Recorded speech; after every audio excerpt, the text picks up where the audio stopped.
안녕하세요. NCS 내성공사의 김유식입니다. 이번 시간에는 동력설비공사 능력 단위에서 다뤘던 수행평가를 다시 한 번 더 해석해보는 시간을 갖도록 하겠습니다. 다음 주 지필고사 때 학생들이 좋은 성적을 거둘 수 있기를 기원합니다. 수행평가 했던 내용 다시 불러왔습니다. 첫 번째, 동력 설비 시공 계획이랑 설계 순서. 우리가 제일 먼저 모터가 이렇게 쓰면 모터가 동력 설비 기기 중에 하나라고 했죠.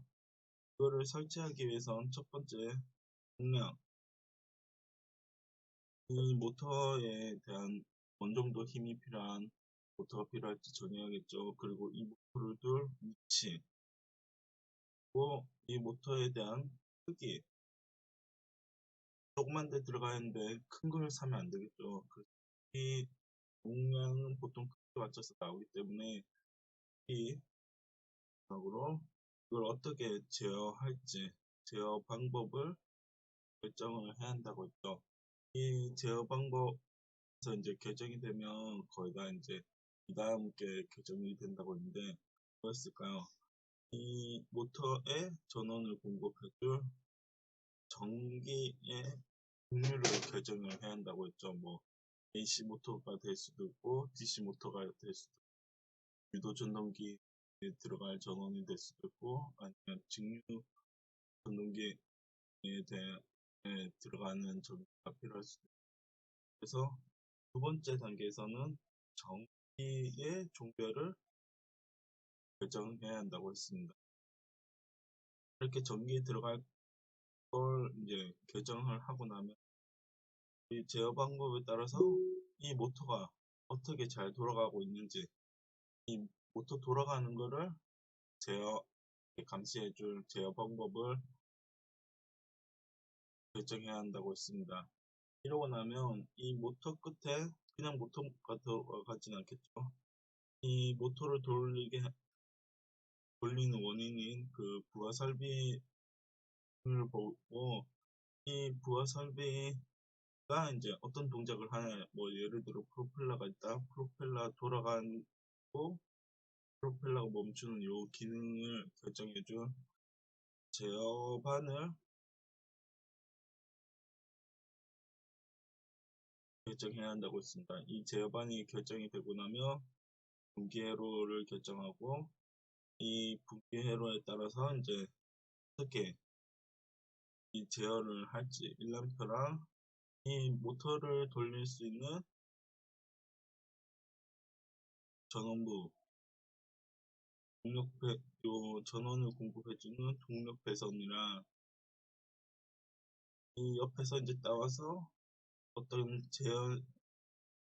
제어를 시킬지 제어 회로 배선도를 작성해야 한다고 했습니다.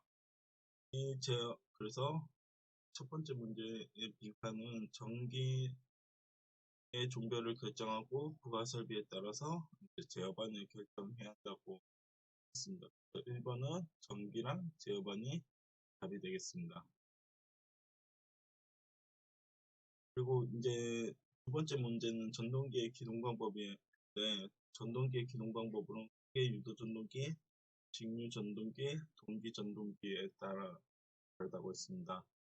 유도 전동기 같은 경우에는 농형 유도 전동기가 있다고 했었고 권선으로 가면 권선형 유도 전동기가 있다고 했습니다. 권선형 전동기 같은 경우 차정을 변화시켜서 기동시키는 방법이 밖에 없지만 동형 전동기는 총 4가지가 있다고 했습니다. 전전압 기동, 전압 크기를 바꾸는 전전압 기동이랑 그리고 리액터나 기동 보상기를 달아서 시동을 거는 방법 가지가 있고 마지막으로 하나 Y 델타 기동이 또 있다고 했습니다.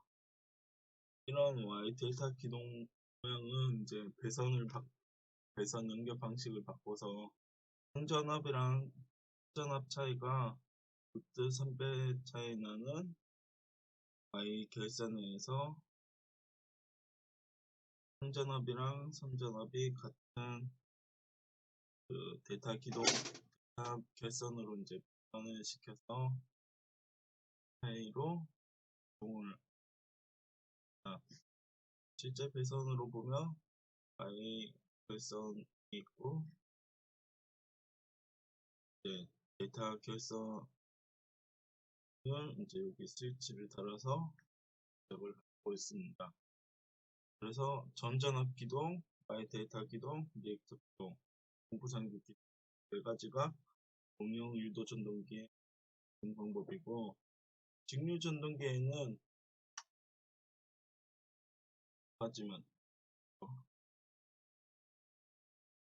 직렬 저항 기동이랑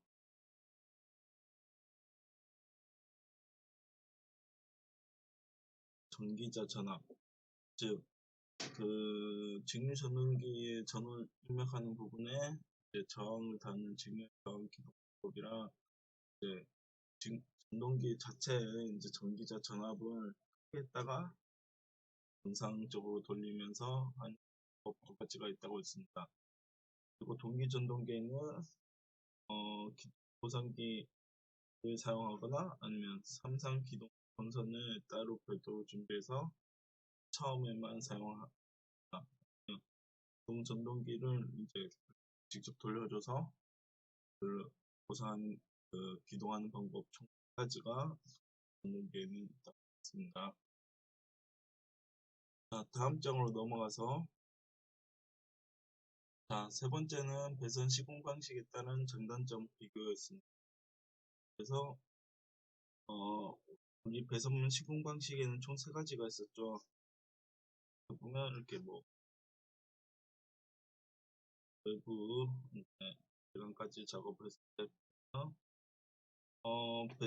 배선 방식은 보통 아래쪽에 있었죠. 아래쪽에 CD관이나 P관으로 만들었던 관 안에 선을 집어넣는 배선 방식이 있었고, 그리고 우리가 주로 전원부에서 이제 전원부에 선을 넣을 때 많이 썼던 케이블 배선 방식이 있었습니다.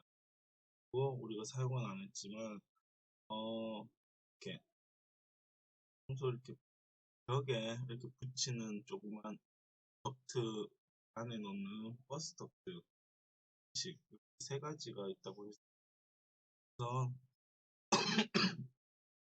배관 배선 방식은 우리가 많이 사용해봤지만 CD관이나 PE관은 이제 열에 약하지만 이제 금속재 재질로 만든 배관 같은 경우에는 열에 엄청 강하다고 했죠. 열에도 강하고 그리고 때렸을 때 거의 배능도 일어나지도 않고 그래서 기계적인 보호성이 우수하고 화재에 강하고 단단하고 그런 장점이 있다고 했습니다. 하지만 단점은 이제 수직으로 이제 배관을 만들었을 때 배관을 좀 지지하기가 어려서 쇠들로 이제 고정하고 그리고 그게 크기가 커지면 거기에 대한 지지력이 낮다고 해서 그리고 단선 용량이 좀 제한적이라서 배관 방식은 많이 쓰는 곳도 있고 적게 쓰는 곳도 있다고 했습니다. 그리고 두 번째 케이블 배선 방식 같은 경우에는 케이블 안에 선이 다 들어가 있어서 우리가 설치하기는 조금 편했죠. 그래서 이 케이블 같은 경우에 우리가 전원을 계속 썼던 게 잘 생각해 보면 허용 전류가 커서 이걸 많이 사용한다고 했습니다. 허용 전류가 뭔가요? 허용 전류는 이제 전기를 흘렸을 때 이 케이블이 저연 파괴가 되지 않고 사용할 수 있는 전류를 말하는데 이 허용 전류가 크다는 거는 결국 열이 발생하는 게 얼만큼 제어가 되냐고 했어요. 그래서 강열성이 우수한 것도 케이블의 특징이라고 했습니다. 그래서 부하 증가에 대해서 대응 어떻게 이제 사용하기가 조금 편하다고 했고 그 배관 배송 방식이랑 다르게 이제 케이블 세트를 이렇게 받고 하는데 배관 같은 경우에 지진이 일어나면 바로 부서진다고 했었죠. 케이블 배선 방식 같은 경우에 그 지진이 와도 사용하기가 안전하게 보호할 수 있다고 했었습니다. 단지 이제 케이블 같은 경우에는 굴곡 반경이 커서 케이블을 꺾어서 갈 때 이제 잘못 꺾으면 안에 케이블이 끊어지니까 라고 말. 이 굴곡 반경이 크기 때문에 케이블 안에 이제 회선이 많을 경우에는 좀 끊어서 가기에는 좀 어렵다고 했습니다. 그래서 건물 안에 이제 들어가는 선 같은 경우에는 거의 배관 배선 방식을 많이 사용하고 그 시멘트로 안 발라도 되는 보이는 쪽은 케이블을 사용한다고 했었습니다. 그래서 우리가 수행평가에서도 이 내용을 이제 이렇게 나눠 적었었고, 마지막으로 버스 덕트 방식 같은 경우는 이제 그 여러 종류의 선을 쓸 수가 있는데 여러 종류의 선을 한 번에 올리기 때문에 공간을 많이 줄일 수 있고, 그리고 혹시나 추가로 그 배선이 추가가 된다면 이제 부가 증설에 대응하기가 유리하다고 했습니다.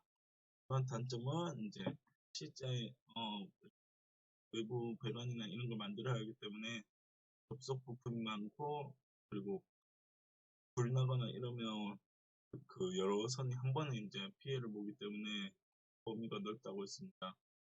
그리고 다른 거에 비해서 이제 그냥 바로 선을 올려놓고 그 장비로 이렇게 선을 보관하기 때문에 지진 같은 게 나면 바로 제일 먼저 타격이 있는 게 버스터라고 해요. 그래서 3번은 이렇게 표현됐었고요. 자, 네 번째 문제는 동력 제반 시공 계획 시 사항. 요거 같은 경우에는 저거 내용이 많아서 있습니다. 첫 번째로 이제 설치 방법 중 들릴게요.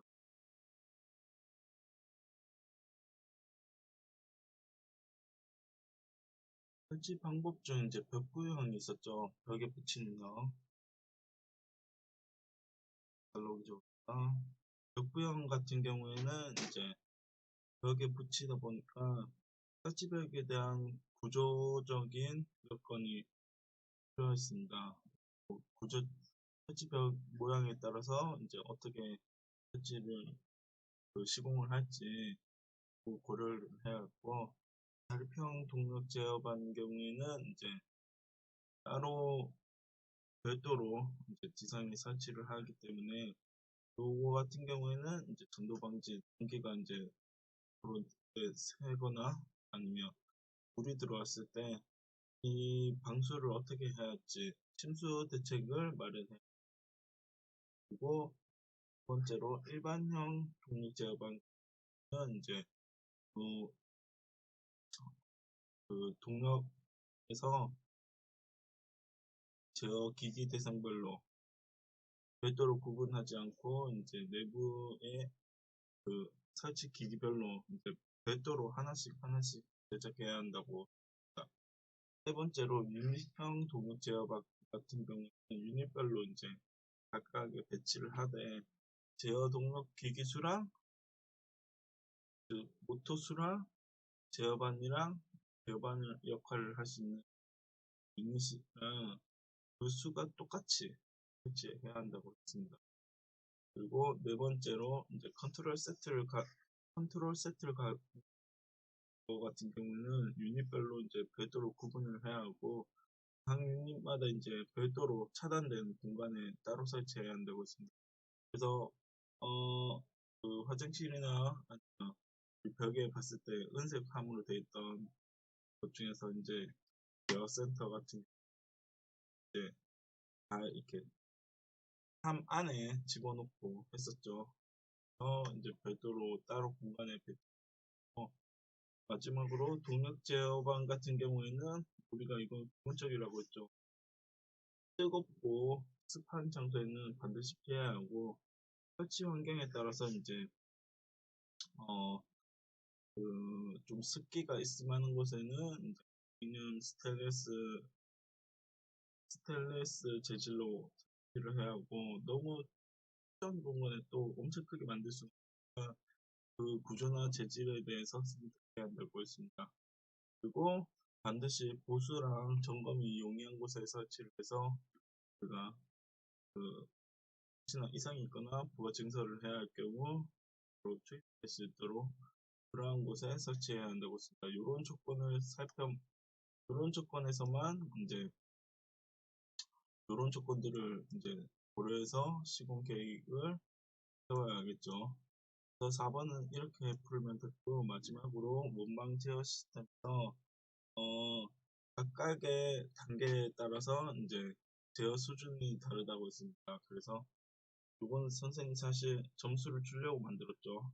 IBS, BAS, 매니지먼트 요 세 단계 같은 경우에는 중앙 PC반 수준이라고 해서 보통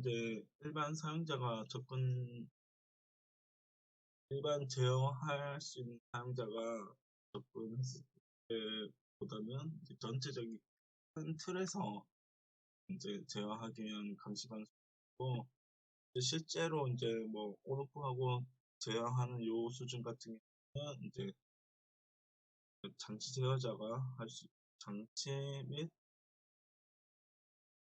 제어 수준으로 접근한다고 했습니다.